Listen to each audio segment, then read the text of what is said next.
হাদিসে পাক। আমার আপনার মধ্যে যদি এই সমস্ত দোষ ত্রুটি থাকে, আত্মীয় স্বজনের মধ্যে হয়তো ঝগড়া করেছি, মেল নাই, মা বাবাকে হয়তো দুঃখ কষ্ট দিয়েছি, মেল নাই, হয়তো জীবনে অসংখ্যবার, প্রত্যেক দিনে অসংখ্যবার মিথ্যা কথা বলি না, তাহলে সেই সমস্ত,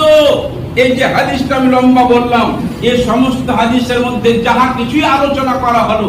যদি আমি আপনি আল্লাহর ভয়কে অন্তরে রেখে থাকি, আল্লাহর শাস্তিকে যদি অন্তরে রেখে থাকি, তাহলে অন্তর থেকে আমাদের করণীয় কাজ হলো কি, আগামীকাল যদি কেউকে কষ্ট দিয়ে থাকি তার কাছ থেকে ক্ষমা চাইব। মা বাবার যদি অবাধ্য ছেলে হয়ে থাকি, তাদের যদি অসম্মান করে থাকি, তাদের পা ধরে,